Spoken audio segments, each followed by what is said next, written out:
Lady Annalise Thorne decided to ruin her life on a Tuesday.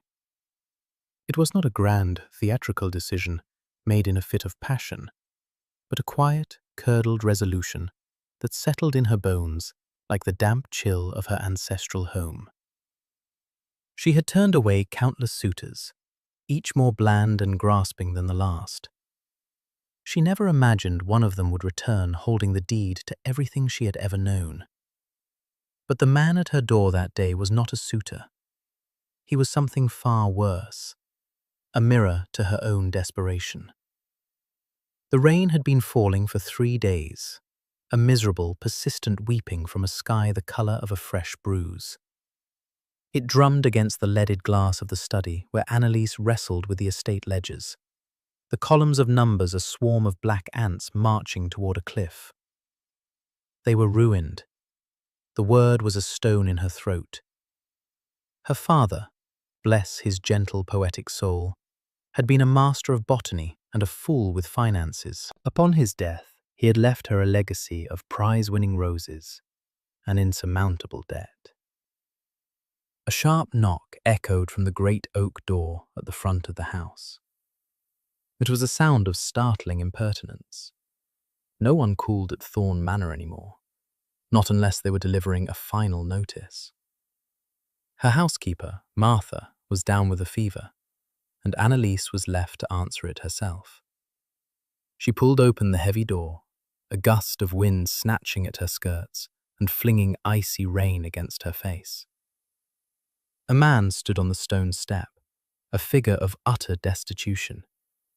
He was tall, but stooped, his clothes little more than layered rags soaked through and clinging to a gaunt frame. Mud caked his worn boots and streaked his face, which was half hidden by a tangle of wet, dark hair and a rough beard. But it was his eyes that caught her.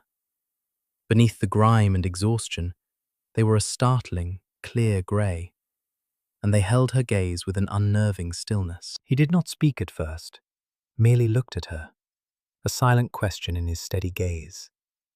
The sight of him, so wretched and yet so composed, ignited a fury in Annalise. It was the fury of the trapped, the powerless. He was a physical embodiment of the poverty that was clawing at her own door. "What do you want?" she snapped, her voice sharper than she intended. His voice, when it came, was a low rasp roughened by the road. "A piece of bread, if you can spare it, and perhaps a moment out of this rain." Annalise laughed. It was a brittle, ugly sound that died like a candle running out of air. The pantry was nearly bare. The bread she had was stale, and she was saving it for her own supper. The injustice of it all, her noble lineage, her beautiful, crumbling home, and this beggar asking for the very thing she herself was terrified of losing, was too much. "Bread?" she repeated, the word dripping with scorn. "We are not a charity here. There is work to be had in the village for those not too lazy to seek it. Go earn your bread instead of begging for it at the doors of your betters." The words fell like stones into a frozen pond. The man's expression did not change, but something in the depths of those grey eyes flickered. It was not anger, not shame. It was appraisal. He looked at her, truly looked at her, for a long, silent moment. She felt a sudden, bizarre chill, as if he were seeing past the fraying silk of her gown and the proud tilt of her chin, straight into the panicked heart of her. He gave a slow, deliberate nod. "My apologies for the intrusion, my lady," he said, his tone devoid of the subservience she expected. He turned without another word and walked back into the driving rain, his silhouette quickly swallowed by the gloom. Annalise slammed the door shut, the bolt shooting home with a deafening crack. Her heart hammered against her ribs, and her fingers, where she gripped the cold iron handle, were white at the knuckles. She told herself it was righteousness, She told herself she had done what was necessary. But as she leaned her forehead against the cool wood, the image of his still, grey eyes was burned into her mind. She had not felt like his better. She had felt small. Weeks passed. The rain eventually ceased, giving way to a pale, watery sun that did little to warm the chill of impending doom. The final notices arrived, as she knew they would. The mortgages on Thorn Manor and all its surrounding lands, held for generations by the old Duke of Alistair, were now in the hands of his heir. The old Duke had been a recluse, content to let his accounts languish. But whispers from the village spoke of the new Duke, a man of formidable reputation, known for his ruthless efficiency in London's financial circles. He was coming to inspect his inheritance. An invitation arrived, penned in a severe, elegant script. It was not a request, but a summons. The new Duke of Alistair would be receiving the local gentry at the ducal manor. Attendance was expected. Annalise stared at the heavy cream card, the ducal crest embossed in gold at the top. It felt like a death warrant. She wore her last presentable gown, a deep emerald silk that had been her mother's. It was slightly out of fashion, but it brought out the defiant green in her eyes. As she stood before the mirror, pinching her cheeks for colour, she practiced a look of detached indifference. She was Lady Annalise Thorn, and she would not be cowed. It was a lie, but it was the only armour she had. The ducal manor was a world away from her own crumbling home. It was a fortress of granite and glass, blazing with the light of 1,000 candles. Music spilled from the open ballroom doors, a golden river of sound. The air buzzed with nervous energy. Everyone was here to see the new wolf in their midst, to gauge the length of his teeth. Annalise entered the ballroom on the arm of a distant cousin, a portly man whose main concern was the location of the refreshments. Her eyes scanned the crowd, searching for the man who held her future in his hands. And then she saw him. He stood near the grand fireplace, the glass of wine in his hand, listening to the fawning Lord Ashworth. He was nothing like the ragged traveller. This man was power personified. He was tall and broad-shouldered, dressed in a perfectly tailored coat of black superfine wool that made every other man in the room look like a provincial caricature. His dark hair was neatly styled, his face clean-shaven, revealing a strong jaw and a mouth that looked as if it had never formed a smile. He was devastatingly handsome, in a severe, intimidating way. He turned his head then, as if sensing her gaze. His eyes swept over the crowd, cool and dismissive, until they landed on her. They stopped. For a heart-stopping second, the entire ballroom, with its music and chatter, faded into a dull roar. His eyes, they were the same startling clear grey, the same unnerving stillness. Annalise's breath caught in her throat. A cold dread, sharp and swift, pierced through her. It could not be. It was a trick of the light, a phantom of her guilty conscience. It was impossible. He excused himself from Lord Ashworth with a curt nod and began to move through the crowd. He moved with a quiet, deliberate grace that was somehow more commanding than any swagger. The crowd parted for him as if by magic. He was coming toward her.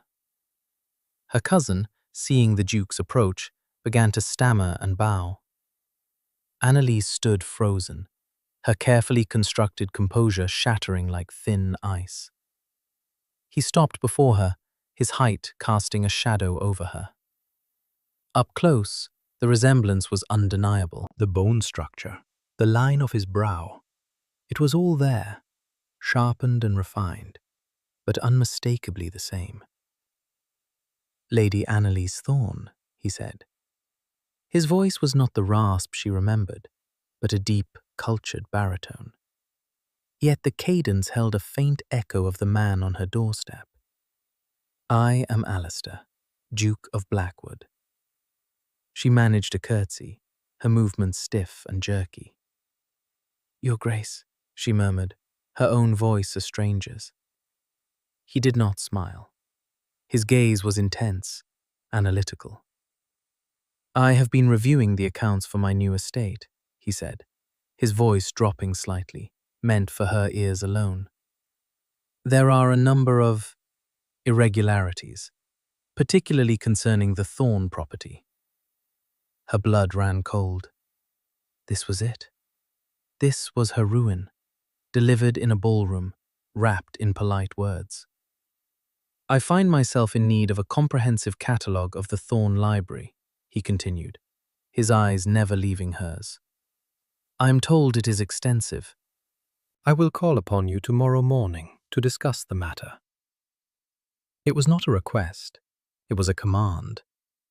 He held her gaze for another moment, a moment that stretched into an eternity. And in the cool grey depths of his eyes, she saw it. A flicker of memory.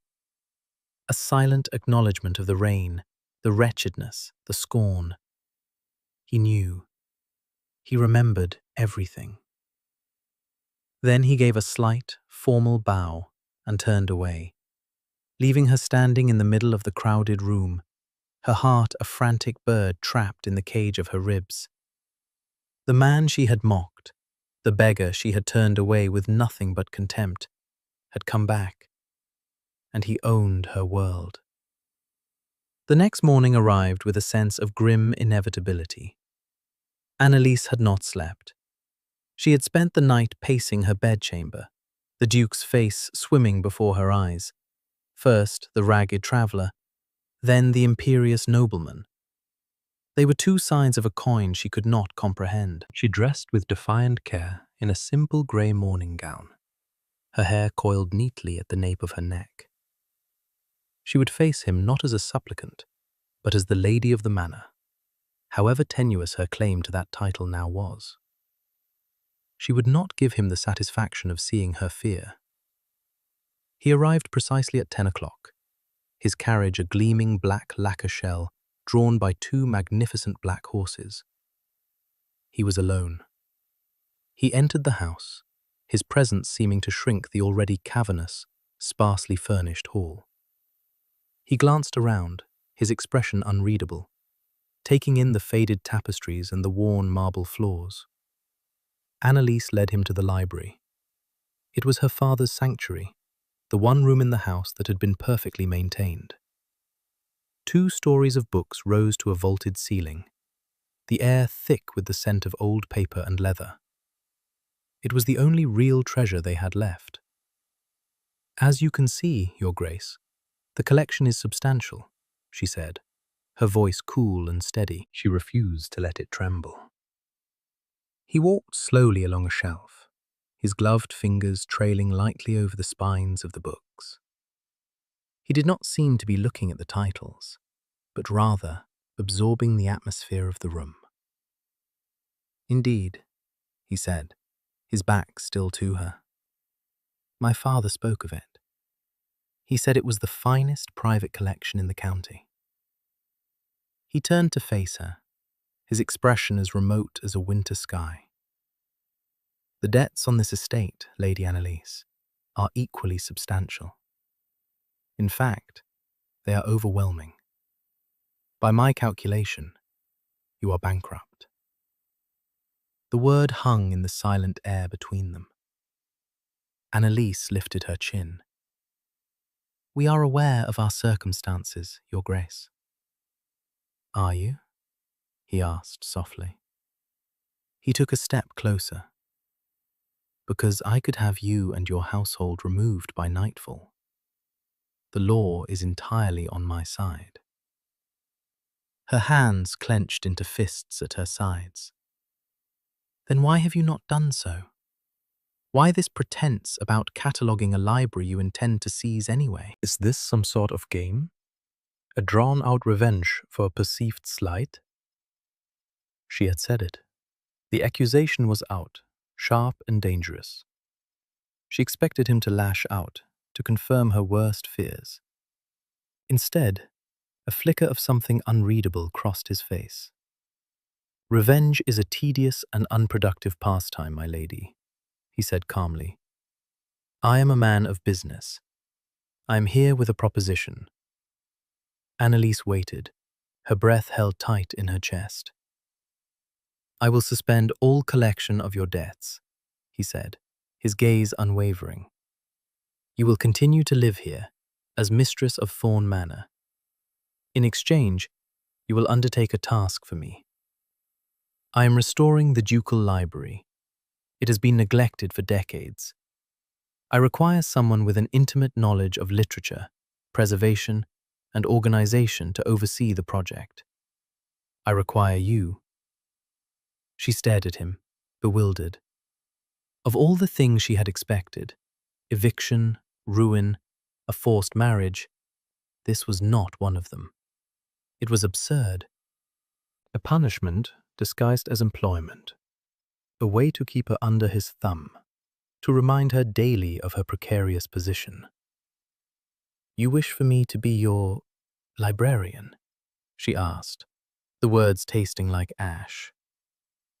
"I wish for you to be the director of the library's restoration," he corrected smoothly. "You will have a staff, a budget. You will report directly and only to me. Those are my terms. Accept them and your home is safe. Refuse, and I will be forced to act as any other creditor would." She had no choice. It was a gilded cage, but it was infinitely better than being cast out onto the street. He was binding her to him with invisible chains of debt and obligation.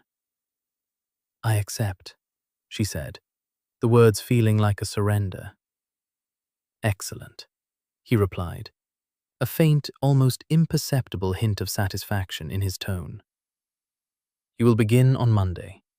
I will send a carriage for you each morning at 9. He turned and walked toward the door, his purpose fulfilled. At the threshold, he paused and looked back at her. "And Lady Annalise," he added, his voice low, "do not mistake my pragmatism for kindness. You are in my employ now. I expect diligence." He left her standing alone amidst the books that had once been her refuge and were now the instrument of her bondage. The chill she had felt on her doorstep weeks ago returned, settling deep within her. She was a fly caught in a spider's web, and the spider was a patient, unreadable duke who remembered the sting of her laughter. The first week of her new employment was a trial of silent tension. Each morning, the Duke's carriage arrived, a stark black reminder of her servitude. She would be driven to the ducal manor, where she was met by a stern-faced head housekeeper, who showed her to the library with the air of a jailer leading a prisoner to their cell. The library was a cavern of chaos. Decades of neglect had left books piled in precarious stacks, covered in sheets of dusty linen. The air was stale, and cobwebs draped the high, arched windows like funeral shrouds. It was a monumental task, but Annalise felt a flicker of something other than dread. Here, at least, was a problem she could solve. It was a world of order waiting to be born from chaos, a welcome distraction from the disorder of her own life. She saw the Duke only fleetingly. He would appear at unpredictable moments, standing silently in the doorway, watching her work.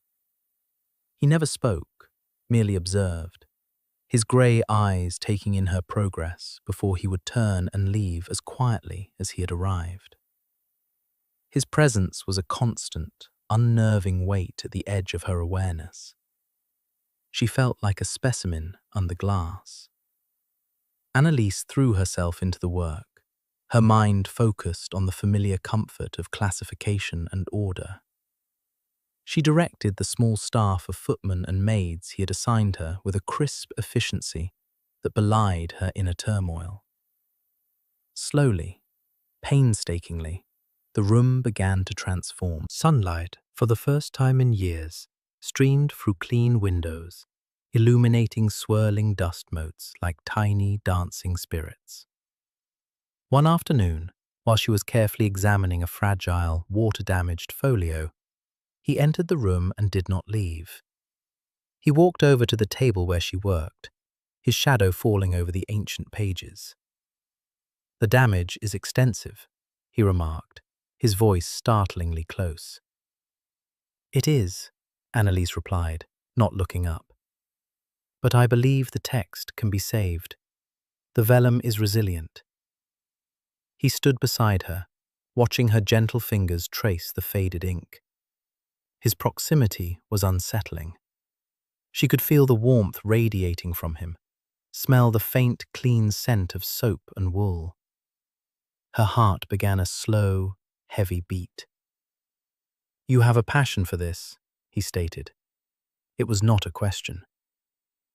"My father taught me," she said, her voice tight.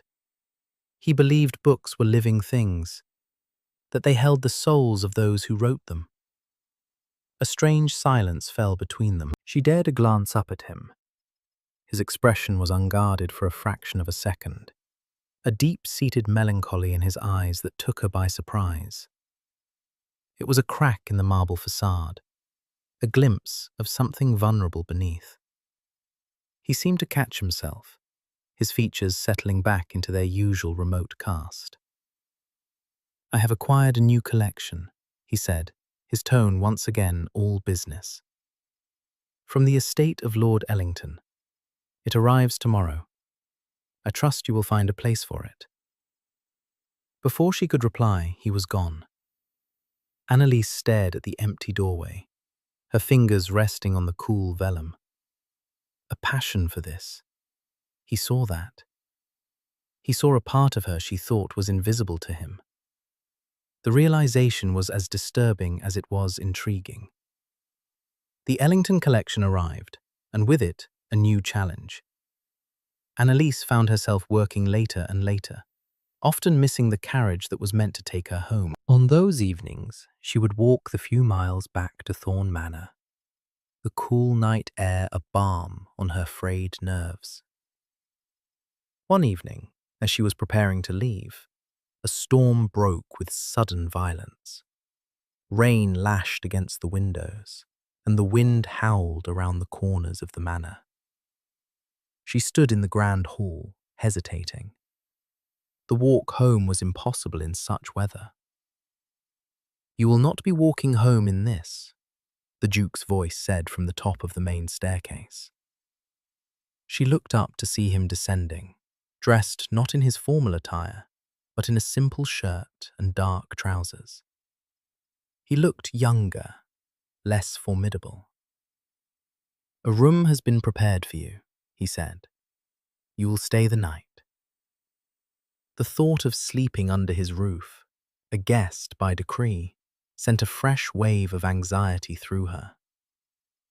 "That is not necessary, Your Grace. The storm will pass." "It will not," he said simply.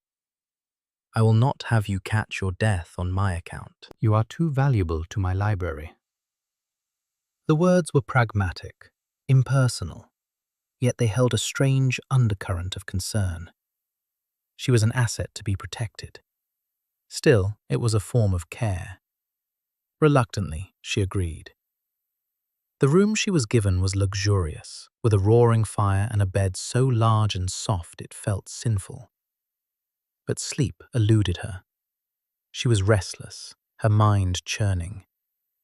Hours later, thirsty, she crept out of her room in search of the kitchens. The house was dark and silent, save for the storm raging outside. As she passed the Duke's private study, she saw a thin sliver of light from under the door. She heard a sound, the distinct clink of glass against glass. Curiosity, sharp and unwelcome, got the better of her. She pushed the door open a crack and peered inside. The Duke of Alistair was sitting in a large leather chair before the fire, a decanter of brandy on the table beside him. He was staring into the flames, his face etched with a profound loneliness that struck her to the core. He looked like a king in a silent, empty kingdom. He seemed to sense her presence, his head turning sharply toward the door. Their eyes met across the dimly lit room. He did not look angry at the intrusion. He looked weary. "I could not sleep," she whispered, feeling like a fool. He gestured to the chair opposite him. "Nor I," he said. "Join me." Hesitantly, she entered the room and sat down, perching on the edge of the velvet cushion. He poured a small amount of brandy into a glass and pushed it toward her. She took it, her fingers trembling slightly. They sat in silence for a long time, the only sounds the crackling of the fire and the drumming of the rain. It was not an awkward silence, but a strangely companionable one. "You do not belong here," he said suddenly, his voice quiet. Annalise stiffened. "I am well aware of that, Your Grace." "That is not what I meant," he said, turning his gaze from the fire to her. "I have seen you with your books. Your face changes. You come alive. You do not belong in a world of debt and ledgers and crumbling estates. You belong among stories." Her throat tightened.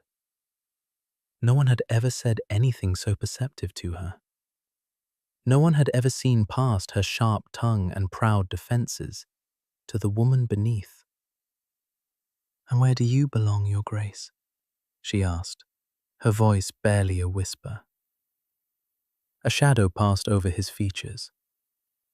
"I belong here," he said, and the word sounded like a life sentence. "Among the ledgers and the duties. This is my inheritance." In that moment, she did not see a powerful duke, her creditor, her tormentor. She saw a man as trapped by his circumstances as she was by hers. A crack in the armor had appeared, and through it, she saw a flash of the lonely man within. It was a dangerous, terrifying, and utterly compelling sight. The fragile truce forged in the firelight of the Duke's study did not last. The world outside the manor walls soon intruded, its petty cruelties sharp and persistent. As Annalise's daily trips to the ducal manor became routine, tongues in the village began to wag. Whispers followed her in the market, speculating on the nature of her employment. The chief purveyor of these rumors was Lady Beatrice Croft, a woman whose own aspirations toward the new duke had been soundly ignored. Beatrice, with her sharp nose and sharper smile, saw in Annalise a rival to be dismantled. The whispers grew into a steady hum of gossip that eventually reached the ears of Annalise's aunt, her mother's sister, who descended upon Thorn Manor in a flurry of outrage and smelling salts. "Annalise, you must put a stop to this at once," Aunt Helen declared, fanning herself vigorously though the drawing room was cool. "Working for him? Unchaperoned? People are saying the most dreadful things.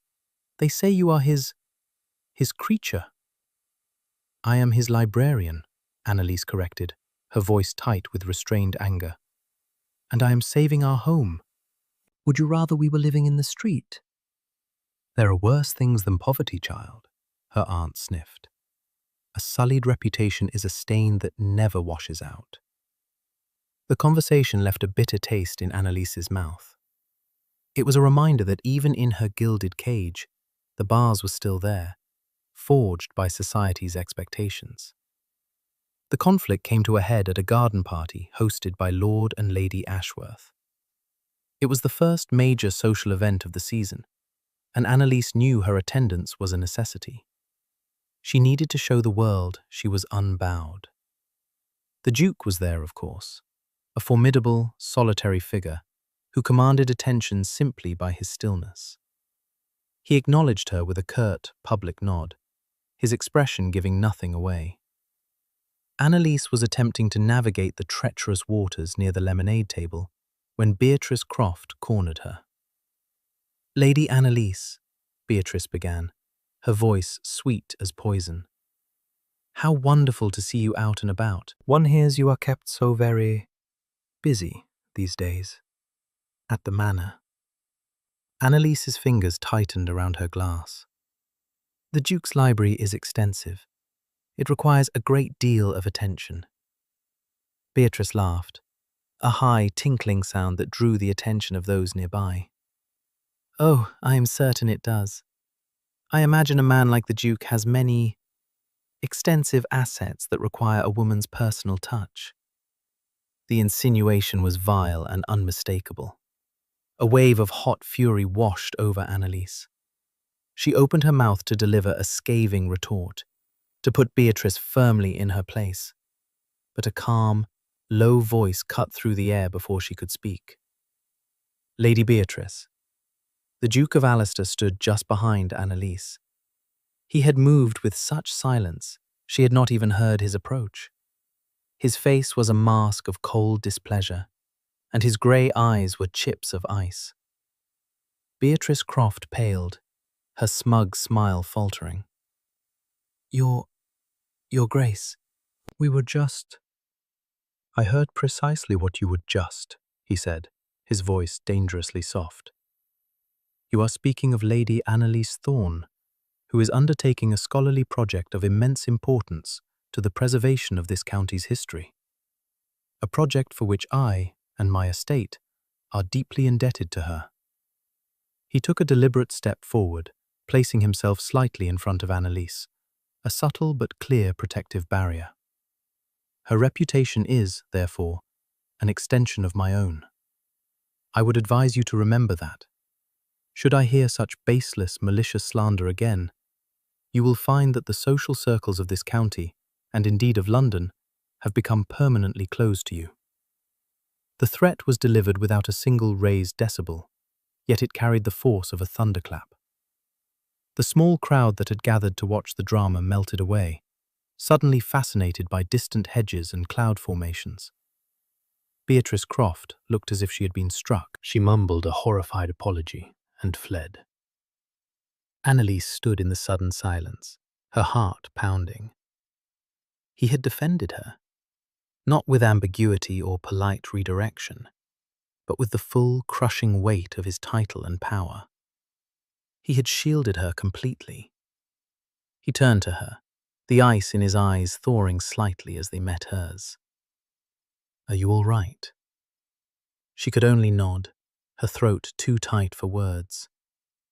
"Come," he said, offering her his arm. "Let us walk. The air in here has become rather stale." She laid her hand tentatively on his arm, the fine wool of his coat solid and real beneath her fingers. As he led her away from the gossiping crowd and toward the quiet seclusion of the rose garden, her mind was a whirlwind. This act went far beyond that of an employer protecting an asset. This was personal. It was a gesture of profound, startling chivalry from a man she had believed capable of none. The confusion she felt toward him was deepening, twisting into a knot of fear, gratitude, and a bewildering, terrifying flicker of attraction. He was her captor, and now he was her champion. The contradiction was becoming impossible to ignore. The walk in the rose garden was a silent affair. The Duke seemed content to let the quiet settle, giving her time to compose herself. But for Annalise, the silence was a breeding ground for questions. The incident with Lady Beatrice had been a turning point. His defense of her had been too swift, too absolute. It was the act of a man with a personal stake, and she could no longer endure the torment of not knowing what that stake was. Back at Thorne Manor that evening, the memory of his words, of the solid feel of his arm beneath her hand, played over and over in her mind. She could not continue this way, living in a state of suspended animation, a pawn in his inscrutable game. She needed the truth, whatever the cost. The next day, she did not wait for him to appear in the library. After hours of wrestling with her courage, she went in search of him. She found him in his study, the same room where they had shared brandy during the storm. He was seated at his large desk, immersed in a sea of papers. She knocked on the open door, and he looked up, a flicker of surprise in his eyes. "Lady Annalise."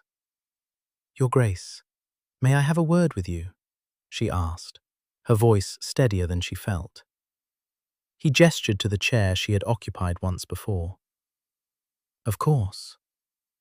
She did not sit. She remained standing, needing the illusion of control. "I must thank you for your intervention yesterday. It was unexpected." Lady Beatrice was behaving reprehensibly, he said, his tone dismissive, as if it were a matter of little consequence. It required correction. "It was more than that," Annalise insisted, taking a step closer to the desk. "And this arrangement, this work in your library, it is more than just a business transaction. I am no fool, Your Grace. I have felt your eyes on me from the beginning. I see the way you watch me. I need to know why." She paused, her heart hammering. "Why are you doing this? Why not just cast my family out? Is this all some elaborate, cruel revenge for a few harsh words spoken in the rain?" She finally asked the question that had haunted her for weeks. "Tell me the truth." He leaned back in his chair, his gaze steady and intense. He did not deny it. "I remember that day," he said, his voice low and resonant. "I remember every word you said." Annalise braced herself for the triumphant confession, the final cruel twist of the knife. "You want the truth?" he continued, his eyes holding hers captive. "The truth is, I was not a beggar. I was to inherit a title and lands I had never seen, filled with people who would only ever see the dukedom, not the man. I was told my tenants were suffering, that the estate was mismanaged. So I chose to walk my lands, to see them with my own eyes, to speak to the people not as a duke, but as a man with nothing." He rose from his chair and walked to the window, staring out at the manicured lawns. "I spent a month on the road. I was met with suspicion, with pity, with feigned charity. I was given scraps from back doors by people who would later bow and scrape if they knew who I was. It was a disheartening exercise in human hypocrisy." He turned back to face her, his expression raw and unguarded. "And then I came to your door. I was cold, hungry, and utterly disillusioned with the world I was about to inherit. And you looked at me with fire in your eyes. You did not offer me pity. You offered me scorn. You laughed at me." Annalise flinched, the shame of her actions washing over her anew. "I was cruel," she whispered. "You were," he agreed without heat. "But you were also the first person who was honest. You saw a wretch, and you told him exactly what you thought of him. You were not afraid. In that moment, your harsh words were more real, more vital, than all the cloying pleasantries I had endured for weeks. You were not looking at a title or a purse. You were looking at a man, and you found him wanting." He took a step toward her, his voice dropping even lower. "Your laughter stung, yes, but it also intrigued me. When I saw you again in the ballroom, I realized the woman with the fire in her eyes was the same woman drowning in her father's debts. I could have ruined you. It would have been simple." "Then why didn't you?" she breathed, her entire being focused on his next words. "Because ruining you would mean losing you," he confessed, the admission stark and profound in the quiet room. This arrangement, the library, it was a clumsy, desperate pretext. A way to keep you close. A way to see if the fire I saw that day was real. I told myself it was a punishment, a test. But I was lying. I was simply a lonely, guarded man who had found something genuine and had no idea how to approach it, except through the power he had always known. He stood before her now, stripped of his ducal armor, his vulnerability laid bare. "This was never about revenge, Annalise," he said, using her given name for the first time. It sounded both strange and deeply familiar on his lips. "It was about you." The confession hung in the air, shattering every assumption she had ever made about him. He was not a vengeful tyrant. He was not a cold-hearted creditor. He was a man who had been so starved for authenticity that he had mistaken her cruelty for it. He had seen a spark in her during her darkest moment, and had orchestrated this entire charade not to punish her, but to keep that spark within his orbit. Annalise stared at him, at the man now fully revealed to her. The anger and fear she had harbored for weeks dissolved, washed away by a sudden, overwhelming wave of empathy. She saw the profound loneliness in his confession, the isolation that his title had built around him like a fortress.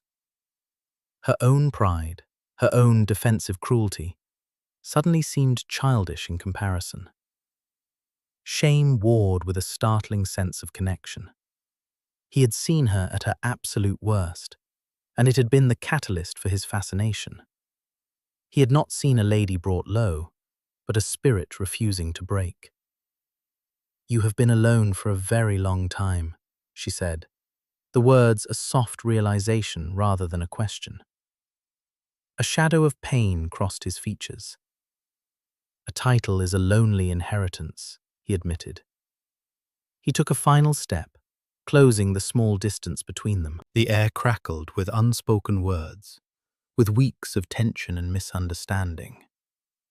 He looked down at her, his grey eyes searching her face, filled with a desperate hope. "The debt is forgiven," he said, his voice thick with emotion. "It was never the point. You are free to go, Annalise. You can walk out of this house, out of this arrangement, and never see me again. Your home is yours, with no strings attached. The choice is finally, truly yours." He was giving her back her power. He was offering her an escape, an end to the entire affair. She could accept it, return to her crumbling manor, and live her life in quiet solitude, free from his influence. It was everything she thought she wanted. But as she looked up into his face, into the eyes of the man who had seen her so clearly, she knew that walking away would be the loneliest act of her life. The gilded cage had become a sanctuary of sorts, the place where she was not just Lady Annalise Thorne, but the woman who brought order from chaos, the woman with a passion for stories, the place where someone finally saw her. She did not walk away. Instead, she raised her hand and gently, tentatively, laid her palm against his cheek. The skin was warm, the faint roughness of his jaw a startlingly intimate texture beneath her fingertips. He closed his eyes at her touch, a shudder passing through his powerful frame. It was a gesture of complete surrender. "And what if I don't want to go?" she whispered. His eyes opened, and in their depths she saw a raw, unguarded vulnerability that stole her breath. He slowly lowered his head, giving her every chance to retreat. She stood her ground. When his lips met hers, it was not a kiss of passion or demand. It was a kiss of profound relief, a quiet question and a silent answer all in one. It was gentle, hesitant, and filled with the sorrow of lost time and the hopeful promise of a new beginning. It was the closing of one chapter and the tender, uncertain opening of another. In that single cathartic moment, the beggar, the duke, and the lonely man all disappeared, leaving only Alistair. And for the first time, Annalise felt truly, completely free. 6 months later, the first snow of winter dusted the grounds of the ducal manor, blanketing the world in a soft, forgiving white. From the window of the now immaculate library, Annalise watched the delicate flakes drift down. A cheerful fire crackled in the hearth, casting a warm, golden glow over the endless rows of books, each one now perfectly catalogued and shelved. The room was no longer just a place of work. It was the heart of her new home. A deep sense of peace had settled within her, a feeling she had long thought impossible. The library doors opened, and Alistair entered, carrying 2 cups of steaming tea. The severe, remote Duke of Blackwood was gone. In his place was a man whose smile reached his eyes, chasing away the last of the shadows. He had shed the weight of his title in her presence, becoming simply the man who loved stories and the woman who cared for them. "I thought you might be getting cold," he said, handing her a cup. His fingers brushed against hers, a simple, familiar touch that sent a pleasant warmth through her veins. "I was just thinking," she said, leaning her head against his shoulder as he stood beside her at the window, "about the day you came to my door." He grew still. "Do you think of it often?" "Sometimes," she admitted. "I think of how angry and frightened I was, and how I almost let my pride close the door on my entire future." He wrapped his arm around her, pulling her close.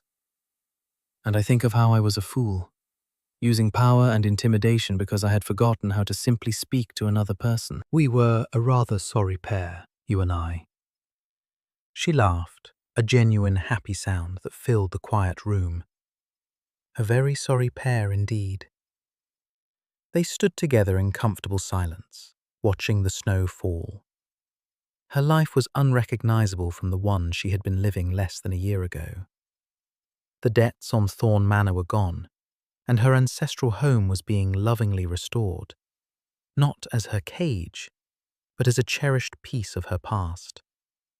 She was no longer a lady on the verge of ruin, but a duchess who had found her purpose and her partner in the most unlikely of ways. It was never too late, she realized, to begin again. A person's worth was not defined by their title or their wealth, but by the courage to be seen for who they truly are. She had turned away a man in rags, a man she judged unworthy. But love, in its infinite patience, had come back, dressed as a duke, to prove her wrong. And she would spend the rest of her life being grateful for that rainy, miserable, wonderful Tuesday.